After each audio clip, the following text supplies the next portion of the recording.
Ассаламу алейкум, урматтуу жакшылар, жакшы адамдар.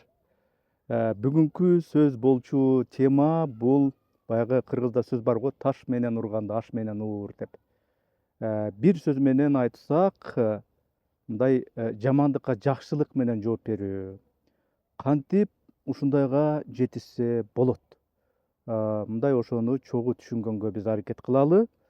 Мындай аракеттенип көрөлү, анан чогуу түшүнөлү.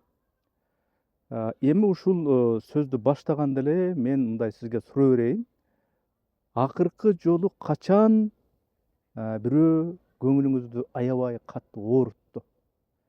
Сизге мындай адилетсиз мамиле кылганда, артыңыздан сүйлөгөндө же эмгегиңизди, мээнетиңизди татыктуу баалабай, инсандык беделиңизди тепселегенде ичиңизде кандай сезим болот?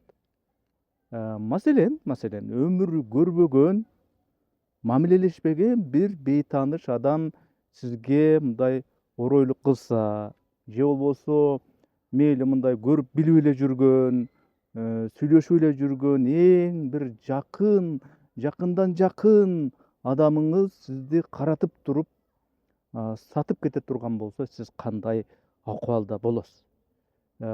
Ичиңизде мындай элестүү айтканда бир быкшыган от тутанат, туурабы? Мындай өч алуу, жаман сөзгө жаман сөз менен жооп берүү, же болбосо эң кур дегенде, эң болбоду дегенде, ал дагы ушу мендей болуп ызаланса экен, мендей болуп капаланса экен ылайым деп, мындай кыжырдануу пайда болот да, туурабы? Адилетсиздик болуп атса. Биз мына ушул маселени мындай Курандын негизги бир мындай принциптеринин негизинде мындай карап көрсөк, бир таптакыр бир башкача бир нерсе бизге ачыла түшөт. Башкача ушул Курандагы принципти көрөбүз. Бирөө жамандык кылса дагы ага жакшы нерсе менен, эң жакшы нерсе менен жооп бер деген мындай принцип бар да Куранда. Бул нерсе эми жөн эле бирөө сага жамандык кылып атса, сенин мындай бир ушундай бир кечиримдүү болууң, бул алсыз болуу же унчукпай коюу, момурайып эле ушундай олтуруп калуу деген сөз эмес. Бул деген эгер түшүнгөн адамга бул руханий өңүттөн алсак, руханий жагынан алсак, бул рухий революция. Бул бир психологиялык алкактан алганда, бул психологиялык бир башкача нерсе, феномен. Бүгүн биз ушул теманы, таш менен урганды аш менен уур деген теманы, мейли ошол исламдын негизинде, ошондой эле заманбап жанагындай современный психология деп коет, ошонун негизинде, же болбосо социологиянын негизинде, же мейли ушул философиянын көз карашы менен талдаганга биз мындай аракеттенип көрөлү.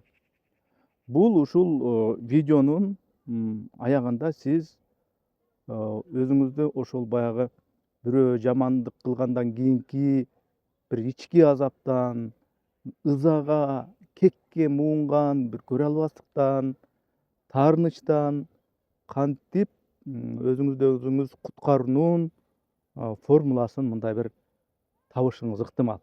Охо, мен буга жооп таппай жүрдүм эле, көрсө жообу бар экен да деп айтышыңыз ыктымал, мүмкүн. Эми келиңиз, исламый аспектиден карасак, бул эми баягы пророческий деп коет го, эми пайгамбарлык формула жана Курандын психологиясы. Алгач оболу адегенде келгиле жаратуучунун сөзүнө кулак төшөйлү. Куранда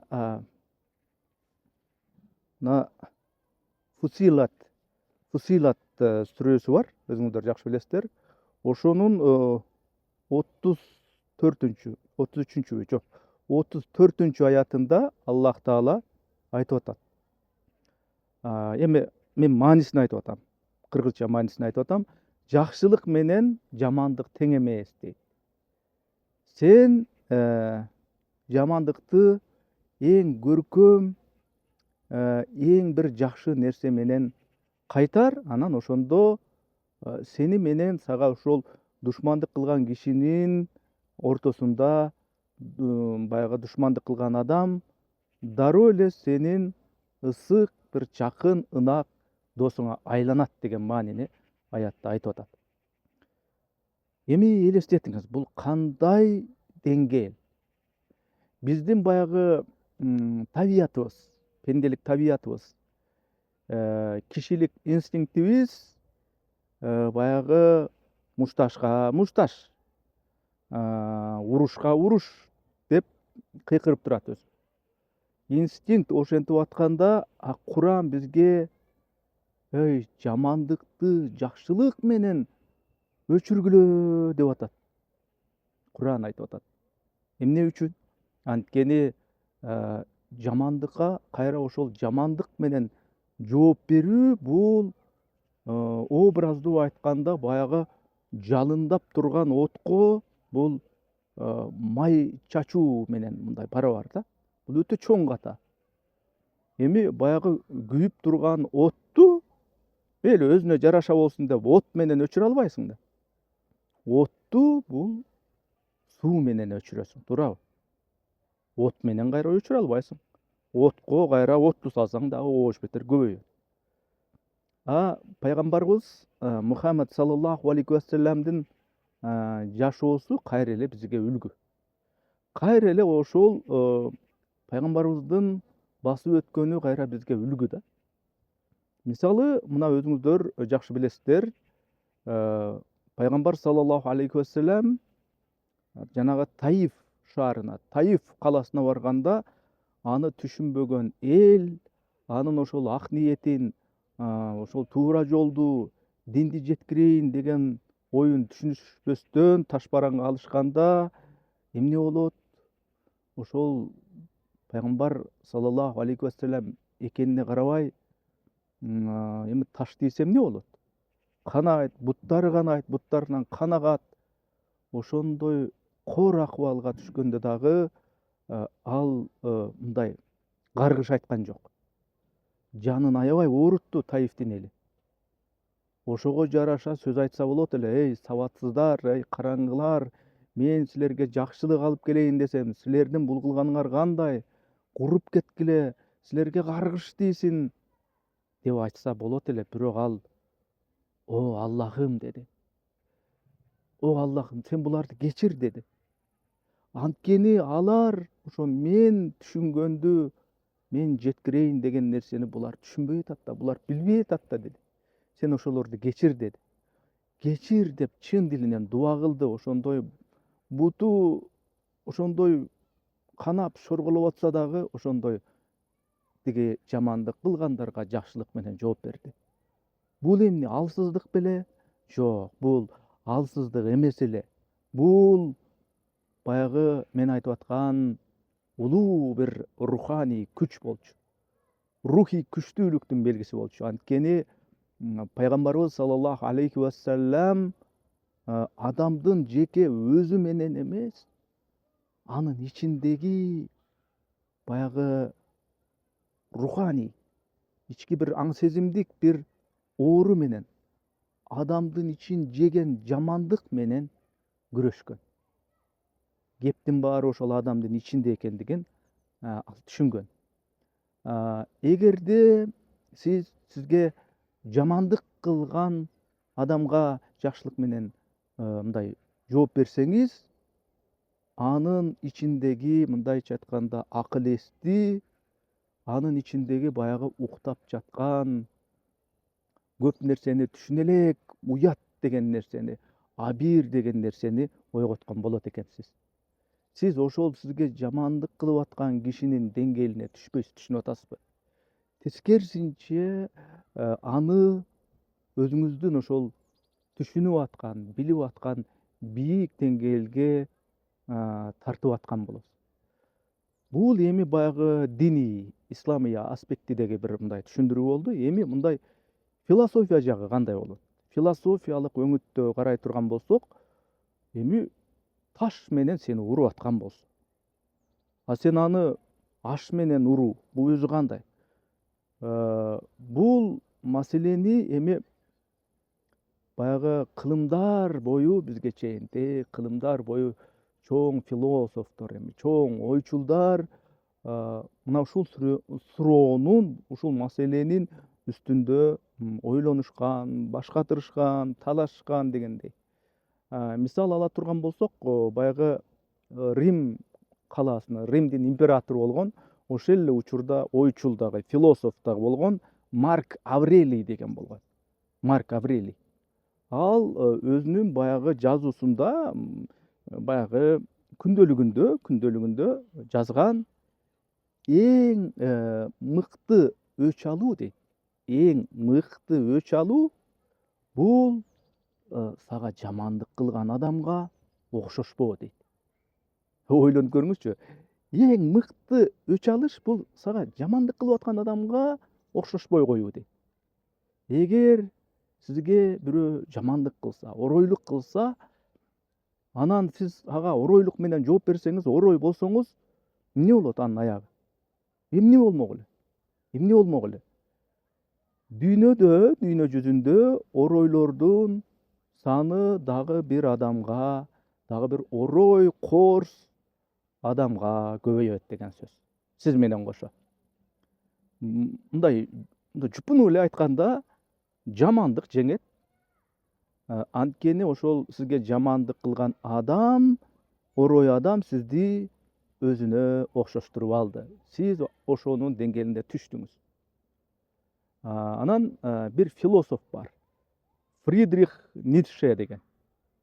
Муну ошо философия жаатын казып, окуп жүргөндөр, философия чөйрөсүндөгүлөр жакшы билет. Ошол Фридрих Ницше деген мындай бир түшүнүктү киргизген, resentment деген түшүнүктү киргизген. Бул эми баягы кыргызча жалпак сөз менен түшүндүрө келсек, бул адамдын ичинде катылган баягы өч алуу, кекенүү, таарыныч каалоосу, же болбосо көрө албастык, арабча баягы хасад деп коет го, хасад. Ошондой бир маанини билдирет да, ошондой түшүнүктү киргизген. Бул ойчул. Эми Ницшенин пикиринде, анын айтышынча, алсыз адамдар ичиндеги ууну баягы сыртка чыгара албай, өздөрүн ууландырышат дейт. Ичиндеги ууну сыртка чыкпайт дагы, ошол уу менен өзү ууланат. Ал эми жакшыраак, мыктыраак нерсе менен жооп берүү философиясы бул ошол ички адамдын ички уусунан кутулуунун бирден бир жолу. Сиз ошол каршы тарапты, жамандык кылган тарапты кечиргенде, же ага жакшы мамиле кылганда, сиз аны эмес, өзүңүздү куткарасыз, өзүңүздү азат кыласыз, өзүңүздү бошотосуз. Сиз анын сиздин эмоцияларыңызды, сезимдериңизди башкарышына жол бербейсиз. Сиз өзүңүздүн жашооңуздун ээсисиз, кожоюнусуз, ошол бойдон каласыз деген сөз. Философиялык өңүттө бул болду. Эми баягы психология жаатында, психология өңүтүндө карай турган болсок, бул заманбап психология, современная психология бул, же болбосо нейробиология деп дагы жүрүшпөйбү? Ошол психология дагы, нейробиология дагы Курандын биз жана жогоруда айтып өткөн аятты толугу менен эле кайра тастыктап турат. Негизи эле мен ушул жерде айтып коюшум керек, ошол светтик делинген кандай бир илимдер болбосун, ошол илимдердин пайнабы акыры барып кайра эле Куранга такалат экен. Анан биздин мээбизде, азыр мен могу жерге заметка кылып жазып койдум элем. Биздин мээбизде амигдала деген бир деп аталган бөлүк бар экен. Ал бөлүктүн милдети кандай? Ал коркунучтуу агрессияны башкарып турат экен.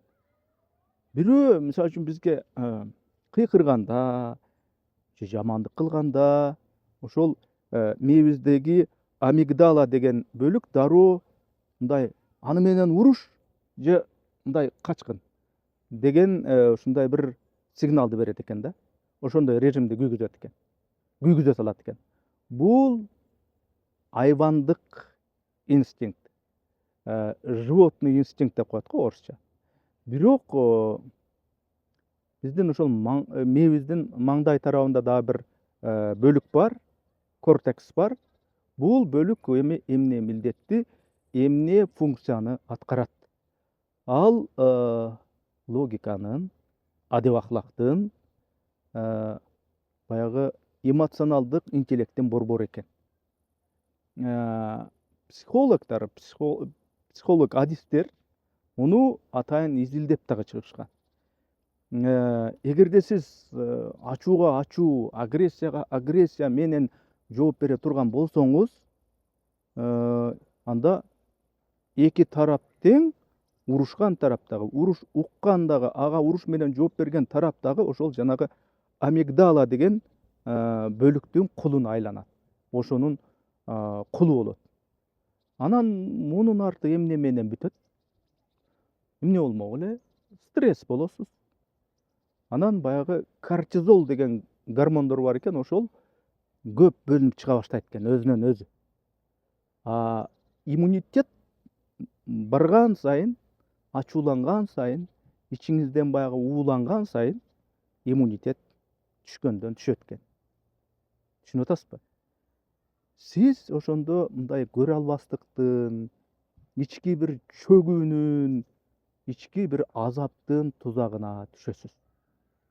Эгер сиз бирөө сизге жамандык кылса, ачууланса, корсулдаса, сиз мындай токтоолук менен, акырын күлүмсүрөп, же акырын алпейимдик менен, мындай сылыктык менен жооп берсеңиз эмне болот? Сиз ошол сизге атырылган каршы тараптын мээсиндеги баягы күзгүдөй болуп чагылышкан нейрондорду мындай өзүнүн огунан чыгара коет экенсиз. Адам түшүнбөй калат экен. Мындайча айтканда, өзү жамандык кылып атат, сиз тараптан ага күлүмсүрөп, жакшылык менен мамиле кылсаңыз, нейрондору чаташа түшөт экен. Сизге айкырган киши, сизге оройлук кылган киши өзү ошентээрин ошентип алып, кайра албетте сизден сокку күтөт. Баягындайча айтканда, нападенияны күтөт. Бирок сиз ага кайра сокку урбастан, сөз менен, эмоция менен, башка менен сокку урбастан, сиз ага жылмайсаңыз, кучагыңызды жайып, мээримдүү сүйлөсөңүз, эмне болот? Эмне болот? Элестетиңиз. Бул өзүнчө чоң контраст. Бакырганга бакырып, урушканга уруш керек негизи мындай инстинкт менен караганда. Сиз ага бирок жылмайып атасыз. Чындап жылмайып атасыз. Эмне болот ошондо? Бул анын мээсин психологиялык жактан баягы кым-куутка түшүрөт. Орусча айтканда шок кылат. Ал эми табиятынанбы же кийин пайда болгон мүнөзүнөнбү канчалык орой болсо деле өзүнүн ошол туура эмес кылып жатканын акыры баары бир аңдап түшүнө баштайт. Бул эми мындай салыштырып, элестүү түрдө айта турган болсок, бул деген баягы психологиялык айкидо. Каршы тараптын күчүн анын өзүнө каршы эмес, өзүнө карата мындай багыттабай, аны мындай оңдоо үчүн, туура жолго салуу үчүн колдонуп болуп атпайбы? Мунун түпкү ниетинде ак ниеттүүлүк болуп атпайбы? Мындай жасалма түрдө эмес. Бул мени эми урушуп атат, мен ага жооп берип коеюн деп калп эле жасалма күлүп, жасалма сылыктык менен, бирок тигиндейрээк барып алып аны жаман көргөндө бул болбой калат. таш менен урганды чындап эле аш менен уруп, чын көңүл менен, чын пейил менен, ак ниеттүүлүк менен уур деген сөз болуп атат да. Эми ушул эле маселени келиңиз мында социологиялык багытта карап көрөлү. Муну эми баягы коомдогу цепная реакция деп коет го. Чынжырлуу реакция. Бирин бири баягы уланып кете берчү реакция. Ошондой реакция өңүтүндө карайлы. Ошол кайсы бир адамдардын оройлугунун, албуттанган бир корс мамилесинин коомго, элге тийгизген таасири жөнүндө биз айта турган болсок, сүйлөшө турган болсок, бул ошол социология багытында муну чынжырлуу реакция деп коет экен. Же болбосо эффект домино, домино эффектиси деген ушундай түшүнүк бар экен. Анткени мына карап турсаңыз бүгүнкү коом эмне себептен агрессивдүү, ачууланып эле турат. Карасаң ушу титиреп эле, калчылдап эле, дароо эле көйнөгүн айырып эле, чыгасыңбы, эмне болду, деп эле ушундай көпчүлүк адамдар ушундай болуп калды да. Ошол эле жанагы Бишкектин жол тыгынында жана каршы тилкеге бирөө айдап аткан, анын астынан бирөө чыгып туруп, эрежени карабайсыңбы деп аткан, акылдуу болбочу, мындай сен эмне умныйсыңбы деп ошондой бир сөгүшүүлөр орусча, кыргызча, же болбосо Бишкекте жана президенттин кортежи өтүп атканда ага чейин 5-10 мүнөт токтоп турат, машиналар токтотот. Ошондой учурларда жакалашкандар, сөгүшкөндөр, анан баягы жол чырактарда, светофорлордо айрыкча ошонун тушунда баягы тыгылып, бипилдетип, сөгүнүп, айкырып, ушул президент күйгүздү го депчи. Бири-бири менен сөгүшкөндөр, ызылдашкандар, мындай жек көрүүлөр, агрессия күч. Мындай карап турсаң, түшүнбөйсүң, бул Кыргызстанда эле ушундай болуп атабы, же башка жакта деле ушундай барбы депчи. Бирине бири мындай тистеңдеп турушат, калчылдап турушат. Түгүл ошол эми жанагы сакалы койгон, таксыр сыяктанган кишилерди деле видеолордон көрүп калып атабыз. Тим эле титиреңдеп турушат. Эми сакалы коебу, койбойбу, кандай баалуулукту карманат, эми баягы пенде экен да.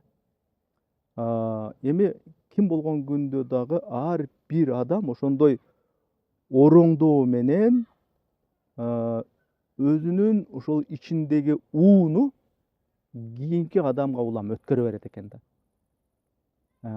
Же болбосо мына бул мамлекеттик мекемелерде, бир жеке бир мекемелерде, ишканаларда мындай ар бир ишкананын өзүнүн чоңу болот, мындай начальниги болот, жетекчиси болот. Анан жетекчиси кайсы бир себептен улам эмоция калтырып, жумушчусуна кыйкырат кол астындагы, жумушчу болсо үйүнө келип эмне болот? Ызырынып, аялына кыйкырат. Аялы болсо ал жана жуктурган ууну өзүндө кармай албастан баласына жинденет. Баласы болсо сыртка чыгып, ташты ары бери уруп туруп, анан таш менен бир мышыкты урат жөн эле жаткан. Бул ошол жаман нерсенин, жамандыктын чынжыр болуп туруп уланышы, коомду уулашы. Эми элестеткиле, эгер ошол чынжырдын бир жеринде сиз турасыз, өзүңүз турасыз, элестетиңиз. Начальнигиңиз, жетекчиңиз, директоруңуз сизге кыйкырды. Бирок сиз эмне кылдыңыз?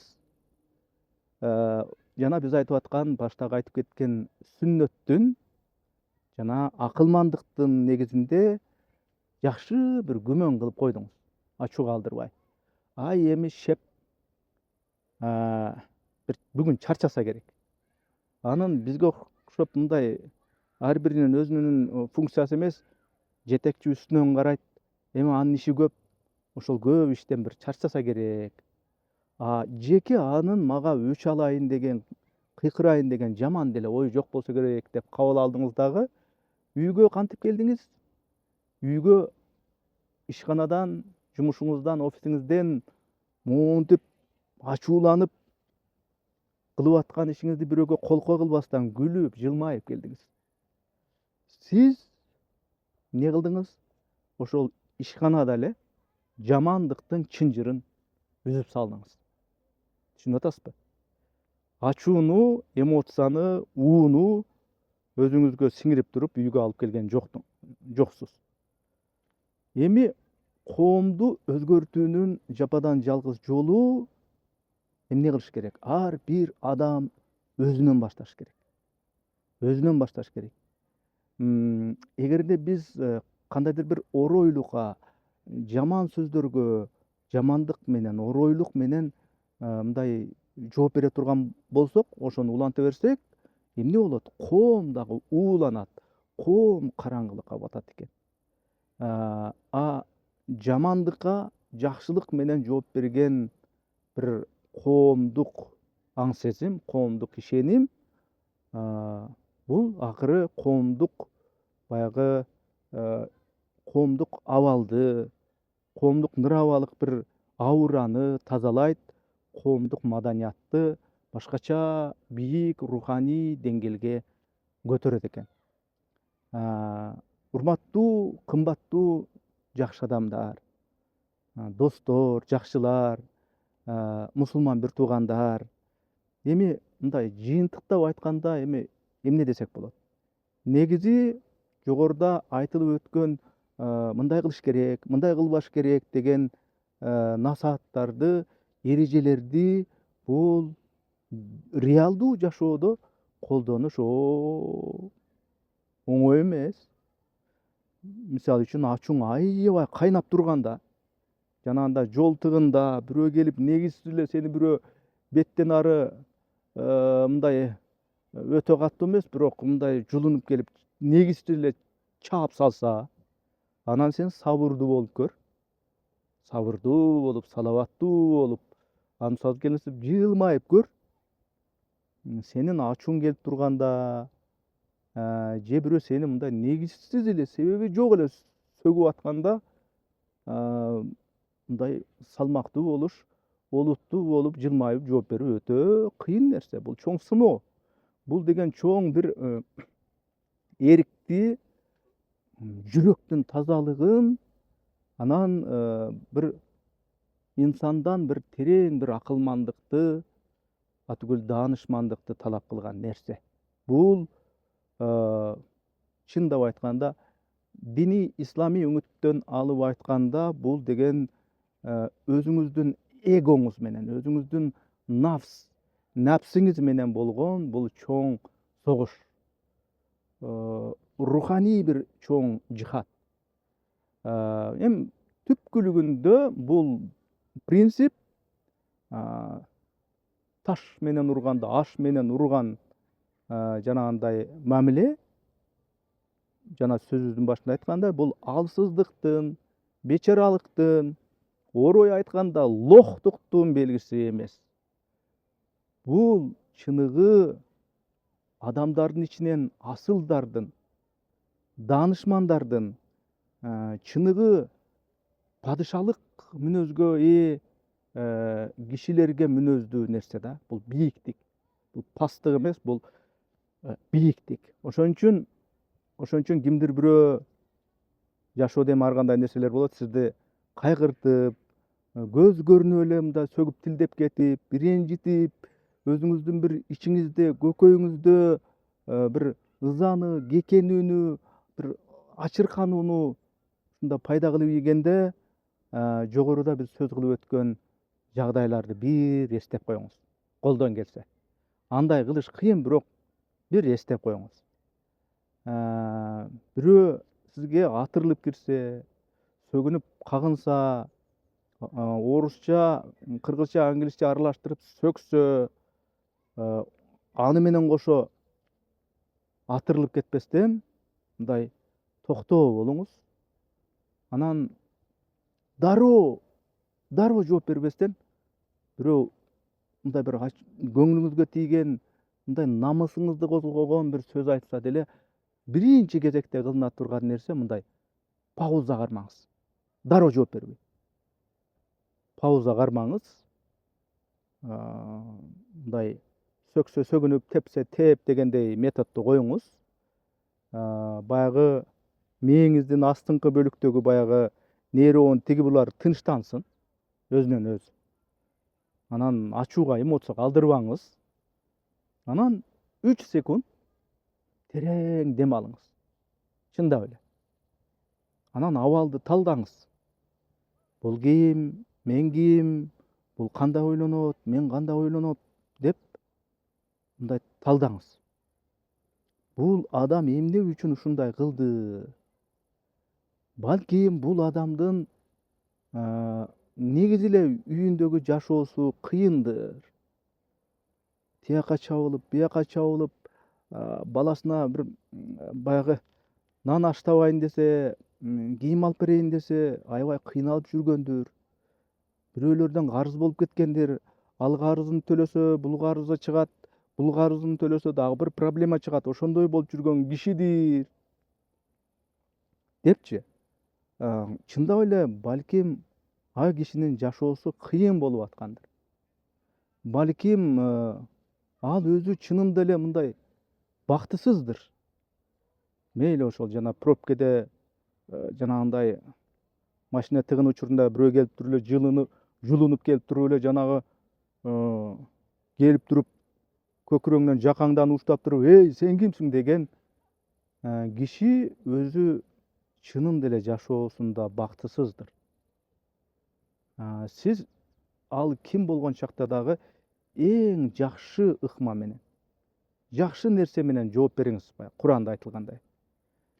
Эми жок эле дегенде мындай аракет кылып жылмайып коюңуз. Же таксыр, Аллах ыраазы болсун. Сиз жакшы адамсыз. Сиз жаман эмессиз, негизи жакшы адамсыз. Аллах ыраазы болсун сизден деп айтыңыз дагы анан жолуңузду улантып бериңиз.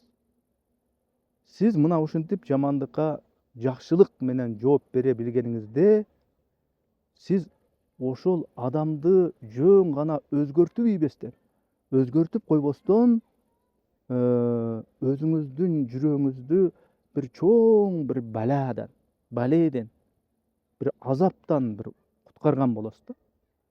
Түшүнүп атасызбы? Башка бул маселени чечүүнүн мындай аргасы деле жок. Эгер урматтуу жакшылар, жакшы адамдар, мына ушул видеодо сизге айтылгандар мындай көңүлүңүзгө ынаса, туура келсе, эми руханий өсүшүңүзгө, руханий казынаңызга кичине болсо дагы бир пайдасы тийген болсо, салымын кошкон болсо, анда сизден бир эле нерсе суранам. Бул каналга катталыңыз. Анан өзүңүз эле ушул маселени билип албастан, башка бирөөлөр дагы билсинчи ушул мен түшүнгөн нерсени деп, бир жакындарыңыз, досуңуз, туугандарыңыз менен бөлүшкөндү унутпаңыз. Ошентип, туугандар, кыскасы мындай адамдагы айкөл, кечиримдүү мүнөз, кемеңгердүү, көркөм мүнөз бул адамга өтө пайда алып келе турган мүнөз. Ошондой мүнөздөр ар кимибиздин жүрөгүбүзгө уяласын. Бар бололу. Ассаламу алейкум ва рахматуллахи ва баракатуху.